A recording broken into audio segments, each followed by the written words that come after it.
What's going on, everybody? Welcome back to the Cosmic Wonder, where we talk all things Marvel and MCU. I'm your host, Warren Thompson, and today we're going to be talking about a interesting topic. We're going to be talking about Black Panther 3. We're of course also going to talk about Black Panther 2, Wakanda Forever. However, recently Kevin Feige, the president of Marvel Studios, said some very interesting things in terms of recasting T'Challa and Black Panther in an interview with Empire magazine. He explains what went through everybody's minds in terms of recasting T'Challa after Chadwick Boseman's death, why they decided not to recast him, but it does appear that the folks over at Marvel Studios could consider recasting him for Black Panther 3. So even though they didn't want to recast for Black Panther 2, the option looks to still be on the table for Black Panther 3. And this kind of makes you wonder which direction Black Panther 2 is actually going to go. There have been some pretty crazy theories out there about what is actually happening in the movie. I've heard some theories that state that Black Panther Wakanda Forever simply takes place during the snap. And the reason T'Challa is dead is because he got snapped away. Now, of course, we can always argue that Shuri was supposed to be dead during that time because she showed up on Avengers Endgame on the screen as far as the deceased Avengers. However, they thought Scott Lang was dead as well, and he wasn't. But we'll get into that in just a bit. Let's first talk about what Kevin Feige said in the Empire magazine interview. Also, side note, Tenoch Huerta, who of course is going to be playing Namor the Submariner in Wakanda Forever, has confirmed, also in an interview with Empire magazine, that his character, of course Namor the Submariner, is indeed a mutant, just like he is in the comics. So for those who were worried, myself included, that Marvel and Disney were going to make it to where Namor wasn't actually a mutant, we don't have to worry anymore. He is officially a mutant. The Empire magazine article reads, according to Huerta, his Namor is indeed a mutant.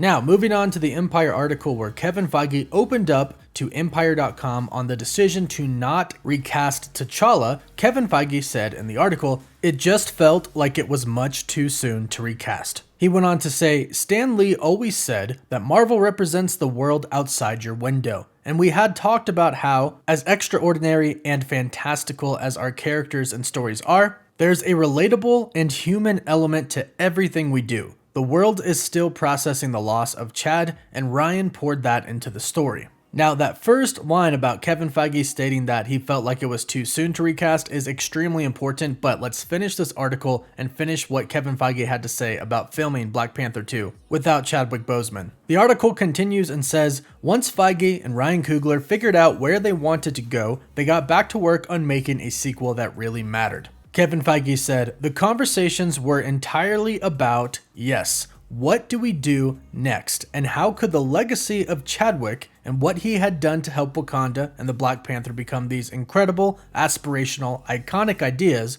continue? That's what it was all about. So like we've been hearing, Black Panther 2 Wakanda Forever very much does honor Chadwick Boseman. But let's return to that line that Kevin Feige said in this interview. He said, it just felt like it was much too soon to recast. This very heavily implies that one day they might actually recast T'Challa, or at the very least, recast a male Black Panther. Kevin Feige just stated that the reason they didn't recast him for Black Panther 2 was that it was too soon. Black Panther 2 was coming out way too quickly after the death of Chadwick Boseman. This essentially confirms that when Kevin Feige said that they have decided to not recast T'Challa, he was simply stating that they were not going to recast T'Challa for specifically Black Panther 2. Because based off of what he just said in this interview, it sounds like if enough time has passed and people have had time to mourn, they could start to reconsider recasting. Now, in another interview, again with Empire magazine, we do have a little bit of plot details about Black Panther 2, but let's quickly kind of talk about the end of Black Panther 2 and then Black Panther 3 before diving into that. Because I believe the ending of this Black Panther film, Wakanda Forever, is going to leave us with Shuri as the Black Panther, but also the opportunity for another male to be Black Panther as well. And that's where I think Black Panther 3 is going to be headed, with a new Black Panther, the King of Wakanda, taking his place. Now, this may or may not be T'Challa. They could simply recast a male Black Panther, and I continue to say male Black Panther because Shuri is definitely going to be a Black Panther by the end of this movie. So I don't want to get the two of them confused. So it looks like at the end of this film, of course, Shuri will be the Black Panther, and then they're going to set up a future Black Panther, one that we'll see in Black Panther 3. At that point in time, several years would have gone by since Chadwick's death, and people would have had a little bit of time to have mourned Chadwick's death. That way it's not insensitive to recast, and Chadwick would have got the respect that he deserves. And the rumors have been going around by multiple insiders that there indeed will be a new male Black Panther by the end of Black Panther 2. Or it will at least set up Black Panther 3 for that male Black Panther to come in. Now, as far as who,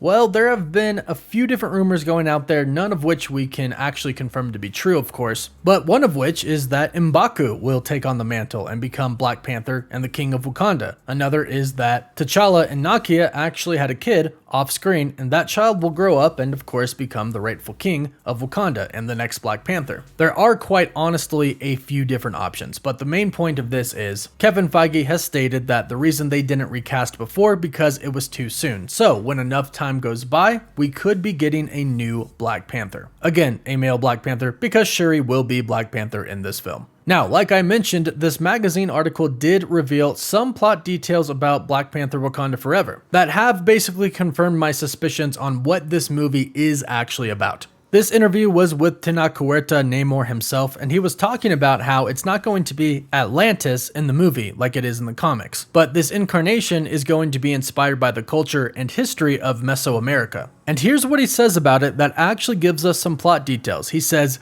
"You can take Atlantis from Greek myth, or you can adapt from a real culture. Rather than the ruler of Atlantis on the screen, he's the ruler of Talokan, and he's drawn to the surface by the ramifications of T'Challa's decision in Black Panther's final reel to reveal the truth of Wakanda to the world." And then he says, that decision puts Talokan in jeopardy, and Talokan has to take action to protect themselves. So this basically confirms why Namor and Talokan are at war with Wakanda. Much like a lot of us have assumed, it is because of vibranium. Black Panther told the entire world about vibranium, and now the world and some evil people in the world want it. So what are they doing? They're searching for it. And where are they searching for it? Off the coast of Wakanda. And of course, where does Namor and Talokan reside? Off the coast of Wakanda. So it's pretty easy to see why Namor is really upset with Wakanda and the actions of T'Challa. T'Challa and Wakanda basically put the entire nation of Talokan in jeopardy. Whether it's they don't want the world to find out about them underwater, or they're afraid that their people could get hurt, or it could be the fact that Talokan probably has some vibranium that they keep for themselves as well. And they don't want the vibranium that they have to fall into the arms of somebody bad.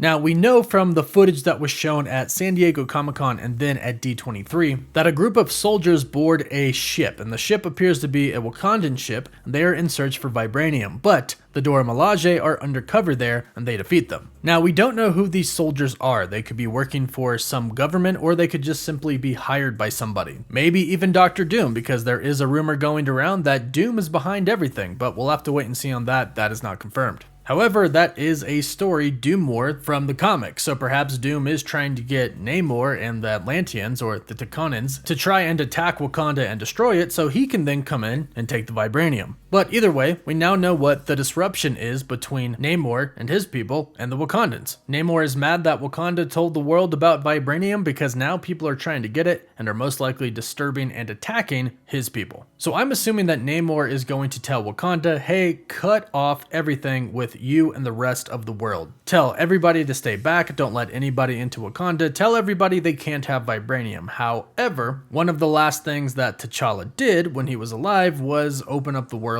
to the help of Wakanda. So they probably don't want to undo what T'Challa did. But we'll have to see how this all plays out. It looks like Wakanda Forever is going to be an amazing movie, and it looks like it is going to set up Black Panther 3 to have a new Black Panther. And depending on when this movie actually does take place, we could even get a new T'Challa. I'm not counting on that, but it is possible. But let me know your thoughts on this in the comments down below. Don't forget to like the video and subscribe so you don't miss out on any of the latest videos. For live updates, you can follow me on Instagram and Twitter. And as always, thank you all so much for watching.